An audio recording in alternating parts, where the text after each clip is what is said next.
চাঁদের তাপমাত্রা কত? বিজ্ঞান চিন্তা।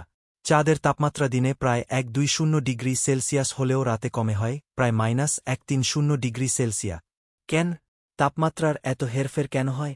ধরুন, আপনি চাঁদে গিয়ে একটু বেরিয়ে আসতে চান। এই মুহূর্তে কথাটা অসম্ভব মনে হলেও ভবিষ্যতে তা সম্ভব হতে পারে। হয়তো একদিনের মধ্যে চাঁদে বেরিয়ে আবার ফিরে আসা যাবে পৃথিবীতে। কিন্তু আপনি একদিনে ফিরে আসতে চান না।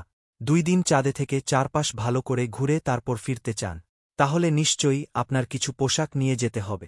কিন্তু কোন ধরনের পোশাক নেবেন? শীতের নাকি গরমের? এমন প্রশ্ন করার কারণ আছে। চাঁদের তাপমাত্রা রাতে প্রায় -130 ডিগ্রি সেলসিয়াস হলেও দিনে থাকে প্রায় 120 ডিগ্রি সেলসিয়া। প্রশ্ন হল কেন? চাঁদের তাপমাত্রার এমন হেরফের কেন হয়? এর কারণ চাঁদে বায়ুমণ্ডলের অনুপস্থিতি। পৃথিবীর যেমন বায়ুমণ্ডল আছে, চাঁদের তা নেই। বায়ুমণ্ডল পৃথিবীর ক্ষেত্রে কম্বলের মতো কাজ করে। তাপ আটকে রাখে।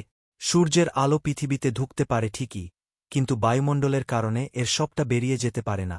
আর সূর্যের আলো পৃথিবী পৃষ্ঠকে উষ্ণ রাখে। ফলে পৃথিবীর তাপমাত্রায় এরকম বড় পরিবর্তন হয় না। শুধু শীতকালে রাতের দৈর্ঘ্য একটু বেড়ে যায় বলে দিনে আসা সূর্যের আলো যথেষ্ট উষ্ণতার যোগান দিতে পারে না। সেজন্যই আমাদের শীত লাগে। এ বিষয়ে আরও জানতে পড়ুন। পৃথিবীর গড় তাপমাত্রা কত ও শীত ও গরম কি পৃথিবীর বার্ষিক গতির ওপর নির্ভর করে? চাঁদে যেহেতু পৃথিবীর মতো বায়ুমণ্ডল নেই, তাই চাঁদ তাপমাত্রা ধরে রাখতে পারে না। এজন্য সূর্যের আলো পড়লে চাঁদ হয়ে ওঠে অনেক আবার আলো চলে গেলে, মানে রাত হলে তাপমাত্রা কমে প্রায় -130 ডিগ্রিতে চলে যায়।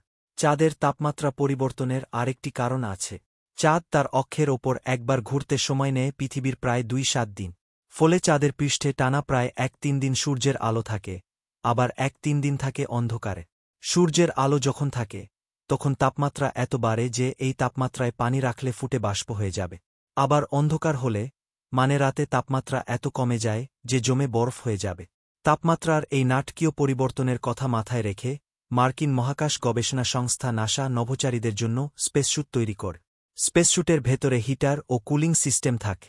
ফলে চাঁদের পৃষ্ঠে তাপমাত্রার এই পরিবর্তনের জন্য নভোচারীদের কোনো সমস্যা হয় না।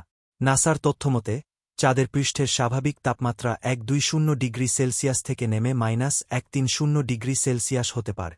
তবে চাঁদের মেরুর তাপমাত্রা কমে হতে পারে -253 ডিগ্রি সেলসিয়াস। কারণ এই অঞ্চলে কখনো সূর্যের আলো পৌঁছায় না। ভবিষ্যতে চাঁদে স্থায়ীভাবে বসবাসের চিন্তা করছে মানুষ। সেই লক্ষ্য পূরণে কাজ করছে নাসা। ইতিমধ্যে সংস্থাটি ঘোষণা করেছে, 2026 সালের মধ্যে আবার চাঁদে মানুষ পাঠাবে। সেজন্য তারা চালু করেছে আর্টেমিস প্রোগ্রাম। এই প্রোগ্রামের প্রথম মিশন ইতিমধ্যে সফলভাবে সম্পন্ন হয়েছে। দ্বিতীয় মিশন, অর্থাৎ আর্টেমিস 2 চলতি বছর ডিসেম্বরে বা আগামী বছর জানুয়ারিতে সম্পন্ন হবে। আর 2026 সালে আর্টেমিস 3 মিশনে চাঁদের দক্ষিণ মেরুতে নামবে মানুষ। এরপর ধীরে ধীরে সেখানে কলোনি তৈরি করে স্থায়ীভাবে বসতি গড়ার চেষ্টা করবে। আগে অ্যাপোলো প্রোগ্রামে মানুষ যতক্ষণ চাঁদে ছিল, এবারে অর্থাৎ আর্টেমিস 3 মিশনে তার চেয়ে বেশি সময় থাকবেন নভোচারীরা। লেখক, সদস্য, সম্পাদনা দল, বিজ্ঞান চিন্তা। সূত্র, space.com, ইউনিভার্স টুডে।